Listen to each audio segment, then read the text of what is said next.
महाराष्ट्र की राजनीति में सियासी खिचड़ी कुछ इस तरह पक चुकी है कि कौन कब किस पाले में चला जाए कहा नहीं जा सकता। शिवसेना के दो टुकड़े हो चुके हैं और उसी तरह एनसीपी के भी दो टुकड़े हो चुके हैं। एक शिवसेना सत्ता की तरफ है तो दूसरी विपक्ष में। कुछ ऐसा ही हाल एनसीपी का भी है। लेकिन जैसे जैसे महाराष्ट्र चुनाव करीब आ रहे हैं, पाला बदल की खबरें जोर पकड़ने लगी हैं।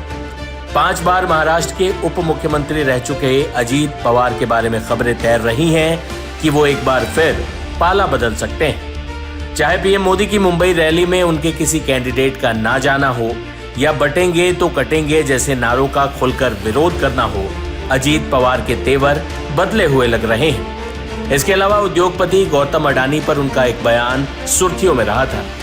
इन तमाम मुद्दों पर अजीत पवार ने क्या कहा है, आप खुद उनसे ही सुनिए। यहाँ तो कोई भी रूमर उठाते हैं, कोई मैंने बताया कि पहले भी वैसा ही हुआ। लोकसभा के चुनाव के वक्त फेक नैरेटिव सेट करते, वैसे क्यों, इसके पीछे कौन है, उसका मास्टरमाइंड कौन है, वो जरा देखना पड़ेगा। आप कहते हैं कि डिवीजन हो चुका है, लेकिन अभी कोर्ट में, हाई कोर्ट ने भी आपको फटकार लगाई और कहा कि learn to stand on your own feet. कहा कि शरद पवार जी के साथ लोगों के बारे में भी बात होती है, तो उन्होंने कहा कि आप अपनी आइडेंटिटी बनाइए। ऐसा क्यों होता है कि आप अपनी आइडेंटिटी पूरी नहीं बना पाते, अभी भी जुड़े हुए हैं? मुझे मालूम नहीं सुप्रीम कोर्ट ने क्या कहा। आखिर सुप्रीम कोर्ट का जो भी फैसला आता है वो सबको सुनना पड़ता है, ये तो सबको मालूम है। लेकिन कोई बोलते हैं कि वैसा उन्होंने नहीं कहा, कोई बोलते कहा है, कोई बोलते ये न्यूज अलग तरह से, क्योंकि लॉयर को पूछा तो लॉयर बोलता है वैसा नहीं हुआ। नहीं, कोर्ट कह रही कि पिगी बैंकिंग कर रहे हैं आप कोर्ट का अधिकार शरद पवार के। नहीं, ये देखो, ये मैटर कोर्ट में चालू है। स्मिता जी उसके बारे में अगर मैंने राय दी तो वो गलत भी हो सकती है, उनका जो अधिकार है। मैं उसके बारे में मेरे लॉयर के साथ बात करूंगा और उनको पूछूंगा कि ये ऐसा मुझे सुनने को मिला है तो आगे की लाइन अपनी क्या होनी चाहिए। प्रधानमंत्री का स्लोगन और योगी जी का जो स्लोगन है, 2 स्लोगन्स चल रहे हैं, इसके प्रति क्या आपने नाराजगी पार्टी में, महायुति में बात की है? नहीं, ये नाराजगी मैंने पूरे पब्लिक रैली में की है। ये आप जैसे जो भी हमें इंटरव्यू लेने के लिए आते हैं, वो अलग अलग चैनल को भी मैंने बताया है। अभी बीजेपी के कुछ भी विधायकों ने, एमपीज ने या एमएलए ने या एमएलसी ने, इन्होंने भी ऐसी नाराजगी जताई है। ऐसा इसके बारे में हुआ है। दूसरा, सबका साथ सबका विकास। सबका साथ यानी सबका साथ ना, और सबका विकास। पर वो तो इस बार तो हो ही नहीं रहा। एक मिनट सुनो ना, अभी का क्या है, हम सब एक है तो सेफ है। मैंने उसके बारे में ये सोचा है, हम सब यहां जितने भी बैठे हम सब एक है तो सेफ है। इस एंगल से मैं देखता हूं। वो तो ठीक है, लेकिन अगर एक है, सेफ है वाली बात है, तो जब प्रधानमंत्री की रैली हुई थी, उनकी जो आखिरी रैली महाराष्ट्र इलेक्शन को लेकर हुई है कल, तो बंबई में, हाँ, तो आपके जो कैंडिडेट्स हैं जीशान सना वगैरह, वो क्यों नहीं थे वहां पर? मैं भी नहीं था। हर एक कैंडिडेट नहीं जा सकता, क्योंकि कोई अपने उनका प्रोग्राम पहला तय हुआ। क्या होता है स्मिता जी, मैंने देखा, आपको अधिकार है, आप मीडिया के लोग हैं। उस दिन पूना में रैली थी। पूना के रैली में हम टोटल महायुति के 21 कैंडिडेट हैं, टोटल महायुति के, क्योंकि स्थिति उतनी है। उसमें कम से कम 5-6 कैंडिडेट नहीं आए थे, 15 ही आए थे। हमें सबको, मैं भी कैंडिडेट था, सबको आगे ऐसा खड़ा किया और प्राइम मिनिस्टर भी थे और उन्होंने एक को मिलते थे। तो जो 6 नहीं आए उसके बारे में किसी ने पूछा भी नहीं कि क्यों नहीं आए।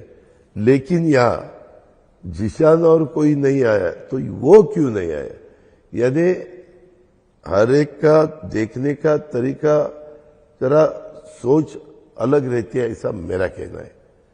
अभी बहुत जगह आपने उनसे पूछा कि क्यों नहीं गए? क्या उनको न्योता भेजा गया था, इनविटेशन? सबको देते थे, सबको देते हैं। पूना में भी 21 कैंडिडेट को न्योता दिया था, लेकिन कोई अपने अपने प्रचार में थे, कोई रैली में थे, कोई और भी कुछ उनके काम में थे, इसीलिए नहीं आए। लेकिन उसकी चर्चा भी नहीं हुई। कल वो समाजी नगर पहली मीटिंग उन्होंने ली, उसके बाद खारगर में गए, उसके बाद मुंबई में आए। खारगर में भी बहुत बड़ी वो एरिया है, वहां भी कितने एमएलए कैंडिडेट आए मुझे एग्जैक्ट मालूम नहीं। उनके धुलिया में हुई, अकोले में हुई, पूना में हुई, सोलापुर में हुई, सभी जगह नहीं जा सकते। मैंने पूना में ही उनको बताया था। आप क्यों नहीं थे? नहीं, सुनो ना, मैं वही बोल रहा हूँ पीएम साहब को कि आप बंबई में आने वाले हैं, लेकिन मैं नहीं आ सकता, वहां कोई दूसरा आ जाएगा। मैंने सुनील तटकरे जी को रिक्वेस्ट किया था कि आप जाओ पार्टी प्रेसिडेंट के नाते स्टेट के, क्योंकि प्रफुल्ल भाई भी बाहर थे। कुछ रैली में नासिक में हमने भुजबल साहब को भेजा था, धुलिया में हमने अनिल भाईदास पाटिल वहां के हमारे मिनिस्टर है उनको भेजा था, विदर्भ में हमने प्रफुल्ल पटेल जी को भेजा था, पूना में मैं खुद वहां गया था। ऐसे अलग अलग एरिया में अलग अलग हम भेजते हैं और वो मीटिंग हो जाती है। क्योंकि और मैंने पूना में बताया था कि मेरे 5 रैलियां है, तो मैं मुंबई में पहुंच नहीं सकता। मैंने कोशिश की, लेकिन वो एयरपोर्ट आए तब मेरा प्लेन लैंड हुआ, और लैंड होने के बाद सिक्योरिटी ने मुझे बताया कि अभी प्राइम मिनिस्टर प्लेन में बैठे हैं और टेक ऑफ ले रहे हैं।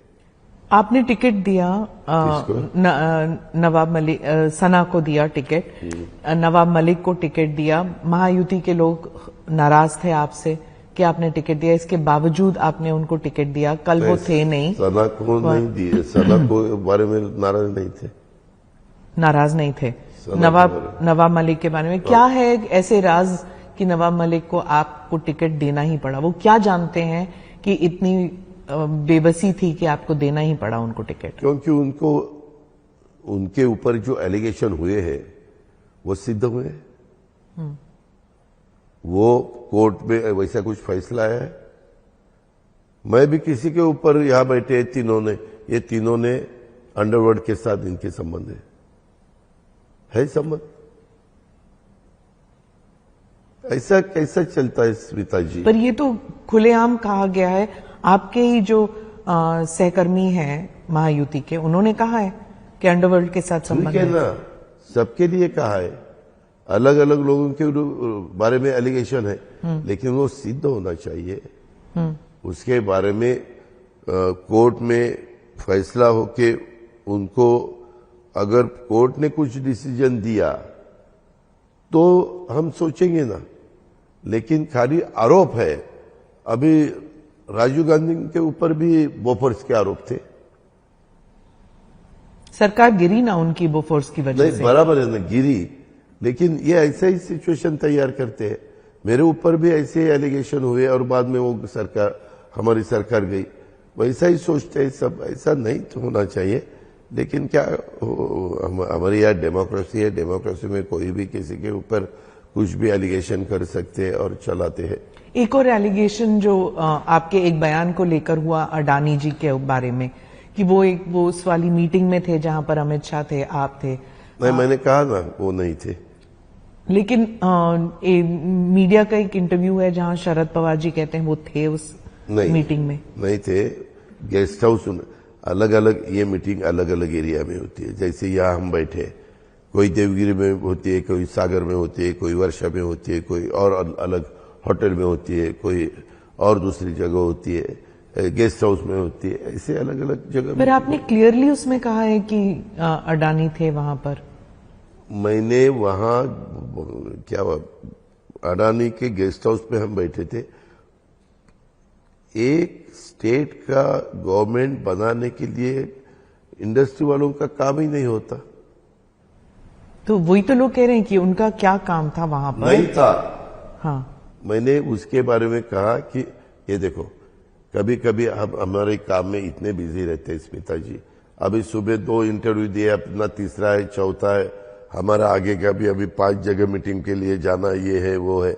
उसमें गलती से कुछ मैं बोल स्टेटमेंट हुआ मेरे गलती से हुआ होगा। हाँ। मैं आदमी हूँ, आदमी से ही गलती होती है। स्लिप ऑफ द टंग था या आप पर दबाव डाला गया है कि बिल्कुल। आपको? ये देखो स्मिता जी, आप महाराष्ट्र में पूछो अजित पवार किसी के दबाव क्यों सुनता है क्या? मैं किसी के दबाव के ऊपर नहीं सुनता।